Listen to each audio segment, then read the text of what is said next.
अस्सलामुअलैकुम। तो भाई उम्मीद करता हूँ आप लोग खैर खैरियत से होंगे। तो आप लोग पूछ रहे थे कि मोस्ट इंपॉर्टेंट डेरिवेशन बताएं चैप्टर 2 से। तो चैप्टर 2 की मोस्ट इंपॉर्टेंट डेरिवेशन है ये, maximum height reach by the projectile. Exam में आएगी, ठीक है, पेपर में आ सकती है, बहुत ज़्यादा चांसेस हैं। छोड़ के जाएंगे फिर इसके नंबर आपके कट जाएंगे, तो इसको जो है बिल्कुल नहीं छोड़ना। चलो और इस डेरिवेशन को जो है वो करते हैं और इस डेरिवेशन को समझते हैं। बहुत इजी है, मुश्किल नहीं है। अच्छा, एक छोटी सी इन्फॉर्मेशन यहाँ पर मैं आपको दे दूँ कि जो हमारे फिज़िक्स के नोट्स हैं वो बन गए हैं। अच्छा, फिज़िक्स के नोट्स में तमाम न्यूमेरिकल सॉल्व हैं और तमाम CRQs, ERQs, question answer, MCQs सब सॉल्व हैं। 200 इसकी फ़ीस है, इजी पैसा नंबर आ रहा है। अगर चाहिए तो उसी पे 200 इजी पैसा कर स्क्रीनशॉट कर दें और PDF आपको मिल जाएगा आपके नंबर पे। तो चलो आप इसको करते हैं, अपने क्वेश्चन को करते हैं। अच्छा, यहाँ पर लिखा हुआ क्या है, सबसे पहले तो डेफिनेशन पढ़ लेते हैं कि वो मैक्सिमम हाइट कौन सी होती है। सबसे पहले मैं यहाँ पर आपके लिए एक डायग्राम ड्रॉ करूँगा जिससे आपको बात बिल्कुल आसानी से समझ में आ जाएगी। ज़्यादा लंबी वीडियो नहीं होगी, थोड़ी छोटी वीडियो है, समझ लेना पूरी बात को।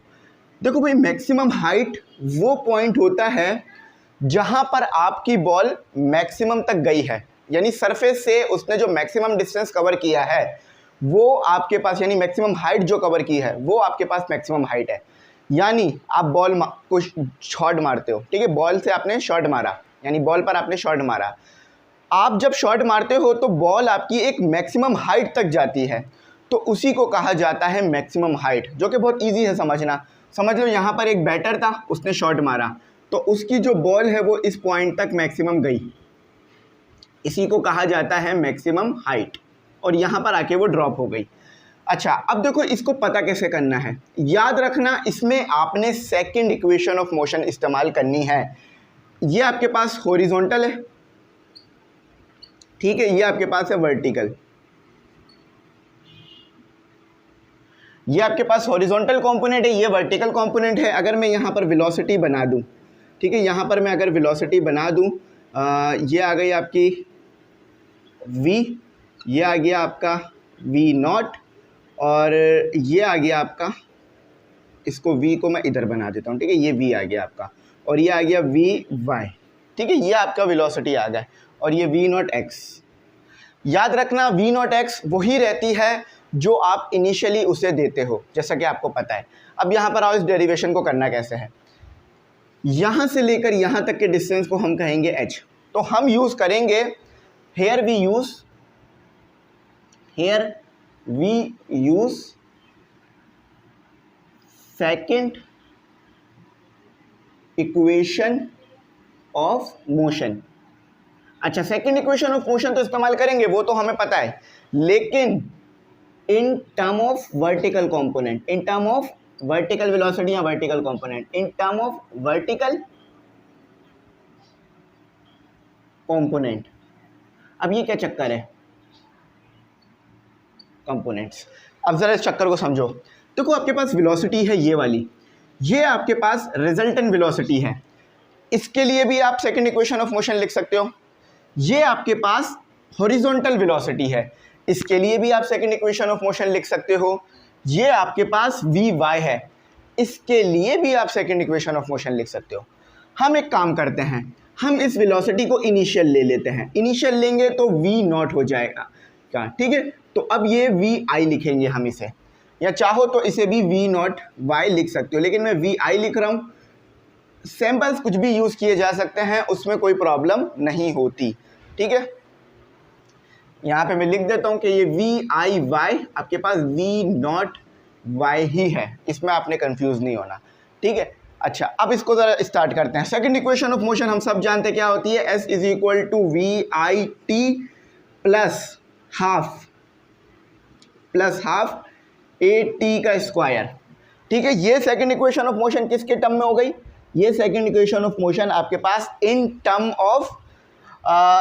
ऑफ रिजल्टेंट हो गई, यानी जो मेन वेलोसिटी है जिससे बॉडी मूव कर रही है वो हो गई। लेकिन हमने क्या कहा, हमें second equation of motion resultant के लिए नहीं चाहिए, यानी मेन वेलोसिटी के लिए नहीं चाहिए, बल्कि उसके कंपोनेंट के लिए चाहिए। तो हमने क्या लिखा था यहाँ, इन टर्म ऑफ वर्टिकल कंपोनेंट। अब वर्टिकल कंपोनेंट के लिए क्या, वर्टिकल कंपोनेंट के लिए इसको हम h कह देंगे, ठीक है। आप चाहो, आपको बुक में ऐसे लिखा हुआ मिलेगा y, तो y और h ये दोनों एक ही चीज़ है, कोई और चीज़ नहीं है, ठीक है। चाहे तो s is equal to Y कह लो या h कह लो, एक ही बात है, कोई मुख्तलिफ चीज़ नहीं है। y का मतलब भी वर्टिकल डिस्टेंस है और h का मतलब भी हाइट है जो आपने मैक्सिमम कवर की है इस पॉइंट तक, ठीक है। यह आपके पास, और यहाँ पर याद रखना कि यहाँ पर आपके पास सिर्फ v नॉट x होती है, यहाँ पर vy आपके पास 0 होती है, ठीक है, ये बात याद रखना। अच्छा, अब vi आपके पास क्या है, इनिशियल वेलोसिटी। आपको इस इनिशियल वेलोसिटी को इसके वर्टिकल कंपोनेंट में ले जाना होगा, तो वर्टिकल कंपोनेंट क्या होगा इसका, vi, ठीक है। अच्छा, a आप a नहीं रख सकते क्योंकि a आपके पास एक्सेलरेशन है, यहाँ पर जो एक्सेलरेशन आ रही है वो एक्सेलरेशन ड्यू टू ग्रेविटी है, तो आप a को ये भी लिख सकते हो ay, या आप -g भी लिख सकते हो, ठीक है। अच्छा, t क्या है, आपके पास वो टाइम है जो आपने पॉइंट A से लेकर पॉइंट B तक जाने के लिए लगाया और पॉइंट C पर आपकी फाइनल पोजीशन है। तो आपने ये यहाँ से लेकर यहाँ तक के लिए टाइम पीछे कैलकुलेट किया था, जिसको आपने पढ़ा था time taken by the projectile to reach the maximum height, है ना। वो टाइम जो प्रोजेक्टाइल लेगा मैक्सिमम हाइट तक जाने के लिए, उसे आपने बोला था time taken by projectile to reach the maximum height. तो उस टी को आपने क्या कैलकुलेट किया था, V naught sine theta upon G, ये कैलकुलेट किया था ना आपने। हाँ, अब इन सारी चीज़ों को इक्वेशन नंबर 1 में पुट कर दो, यहाँ लिख लो, put all values in equation 1। अच्छा, जो बुक में लिखा हुआ है वैसे लिखोगे तो हो सकता है कि टीचर आपको पूरे नंबर ना दें, क्योंकि बुक में तो चीज़ों को एक्सप्लेन ही नहीं किया गया सही तरीके से, उसमें तो शॉर्ट करके लिखा गया है और बुक का यही काम होता है शॉर्ट में बताना। ज़्यादा जो डिटेल एक्सप्लेनेशन है वो टीचर देता है या नोट्स देते हैं आपको, ठीक है। अब सब वैल्यूज़ को पुट करते हैं, तो हम पहले एस की जगह वाई रख लेते हैं, ठीक है। वी आई क्या रखा है मैंने, वी आई वाई, क्योंकि वर्टिकल कंपोनेंट देखना है हमने, ठीक है। हमने उसका मेन वेलोसिटी नहीं देखनी है, मेन वेलोसिटी का वर्टिकल कंपोनेंट देखना है, जो कि ये रहा आपके पास। अच्छा, टी मैंने क्या रखा है, V naught sine theta upon G plus A Y, half A Y, ठीक है, यानी acceleration due to gravity. T क्या रखूँगा मैं यहाँ पर, टी अगेन यहाँ जगह थोड़ी सी कम पड़ रही है तो इसको ज़रा हटा देते हैं, आई थिंक मुझे इसकी ज़रूरत पड़ेगी भी नहीं, इसको हटा देते हैं। तो ये आ गया मेरे पास V naught sine theta upon G का स्क्वायर। अच्छा, यहाँ तक बात समझ में आ गई कैसे किया, बिल्कुल ठीक है। अब मैंने कहा था y है, आप h लिखते हो, इसे h क्यों लिखते हो, क्योंकि h का मतलब होता है कि आपने सरफेस से लेकर कितना मैक्सिमम हाइट कवर किया उसे आप h कहते हो। y भी कहा जा सकता है लेकिन हम h कहते हैं इसे, ठीक है। y तो कोई भी डिस्टेंस हो सकता है, लेकिन h वो डिस्टेंस है जो मैक्सिमम डिस्टेंस है। फॉर एग्जांपल डिस्प्लेसमेंट भी डिस्टेंस है, एम्पलीट्यूड भी डिस्टेंस है, लेकिन डिस्प्लेसमेंट कोई भी डिस्टेंस हो सकता है, एम्पलीट्यूड मैक्सिमम डिस्टेंस होता है जो कवर किया जाता है। तो इसी तरह से यहाँ पर y तो कोई भी डिस्टेंस हो सकता है, लेकिन h अगर y के बराबर आ रहा है तो यानी मैक्सिमम डिस्टेंस है आपके पास, यानी मैक्सिमम हाइट है, ठीक है। अच्छा, तो V I Y as it is लिख दिया मैंने, वी नॉट साइन थीटा को मैंने एज इट इज़ चला दिया और जी को इस तरह चला दिया, प्लस हाफ। अब मैंने क्या कहा था कि मैंने ए वाई को माइनस जी के बराबर लिया है, तो माइनस जी, और V naught square sine square theta upon G square, ठीक है।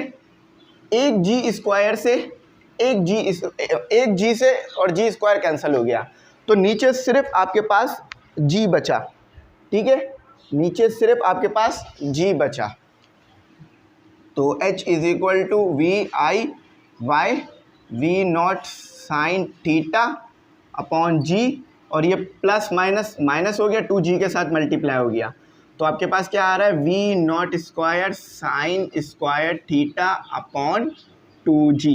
अब हुआ क्या ये समझो, माइनस प्लस माइनस हो गया, ठीक है।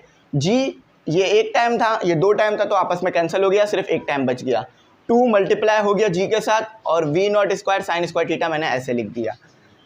अब ज़रा एक और चीज़ यहाँ पर समझने की कोशिश करो, वो क्या है कि ये वी आई वाई, आप इसको इसके कंपोनेंट में भी, इसको आप जो है वो इसके कंपोनेंट में लिख सकते हो, यानी टिग्नोमेट्रिक फॉर्म में लिख सकते हो। टिग्नोमेट्रिक फॉर्म क्या बनेगी हेयर, जैसा कि हम पीछे पढ़ चुके हैं कि वी आई वाई, इसका क्या मतलब है कि वी नॉट, मैंने क्या बताया था यहाँ पर देख लो कि वी आई का मतलब वी नॉट वाई ही है, कुछ और नहीं है। वी नॉट वाई कह लो इसे, जो कि आपके पास बनता है वी नॉट साइन थीटा, है ना। देखो मैंने जो जो नोटेशंस इस्तेमाल होती हैं उन दोनों को खोल के लिखा है ताकि किसी भी बच्चे को प्रॉब्लम ना हो कि वी आई क्या है और वी नॉट क्या है, दोनों चीज़ सेम है, बस बुक में मुख्तलिफ नोटेशंस इस्तेमाल हो सकती हैं। इसी डेरिवेशन को किसी और बुक में देख लो तो वो और तरीके से नोटेशन होगी, तो मसला नहीं है, लोग अपनी ज़बान में इसको करते रहते हैं। तो मैं क्या करूँगा, ये वी आई वाई की जगह वी नॉट साइन थीटा ऊपर पुट करूँगा, H is equal to V naught sine theta, V naught sine theta upon G, ठीक है, और minus V naught square sine square theta upon 2g। अच्छा अब देखो यहाँ मैंने एलसीएम भी लेना है और साथ ही साथ मल्टीप्लाई भी करना है। पहले मैं मल्टीप्लाई कर देता हूँ, वी नॉट स्क्वायर से वी नॉट से मल्टीप्लाई होकर वी नॉट स्क्वायर, साइन से मल्टीप्लाई होकर sine square, minus V naught square sine square theta upon 2g, और ये सिर्फ जी हो गया, ठीक है। ये तो बहुत सिंपल बात थी, समझ में आ रही है।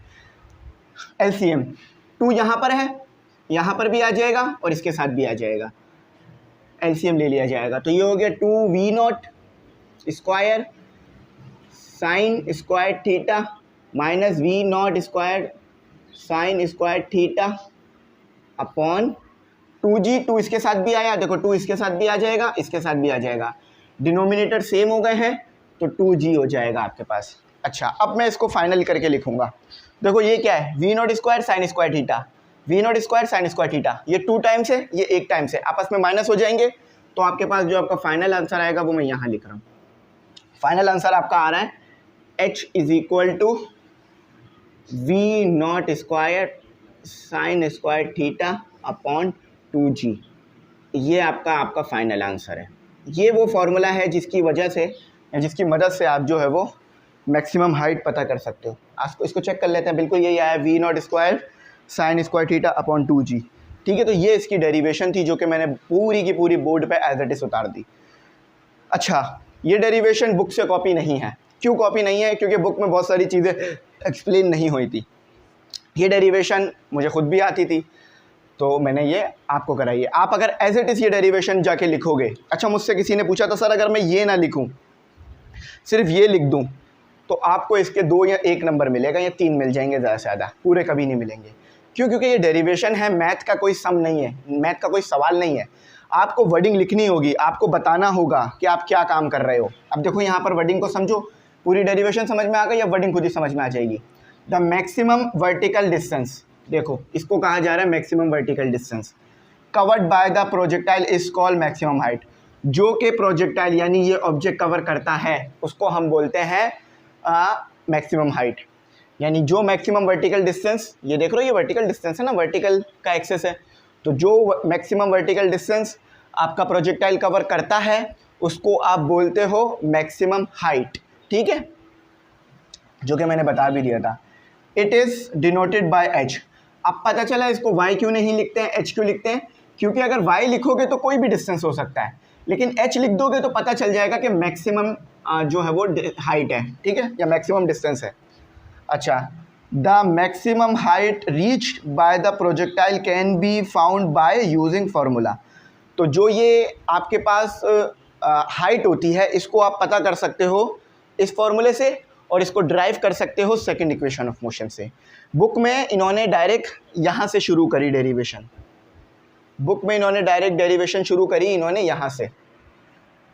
मैं एक और चीज़ लिख देता हूँ कि बुक में इन्होंने डेरिवेशन डायरेक्ट शुरू करी, y is equal to V I T plus half A Y T square. Book में इन्होंने डायरेक्ट यहाँ से डेरिवेशन स्टार्ट की, ये चीज़ें मिसिंग थी और उसके बाद बीच में कुछ स्टेप्स मिस थे जो कि मैंने शामिल करा दिए।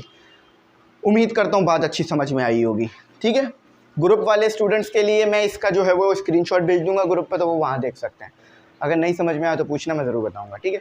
अच्छा, ज़रूर नोट्स इसके बाय कर लेना, उसमें भी ये चीज़ें मौजूद हैं नोट्स में, आपको और अच्छी एक्सप्लेनेशन मिल जाएगी। इसके जो न्यूमेरिकल्स हैं वो भी आपको सॉल्व मिलेंगे, तो उसकी भी टेंशन लेने की कोई ज़रूरत आपको नहीं होगी।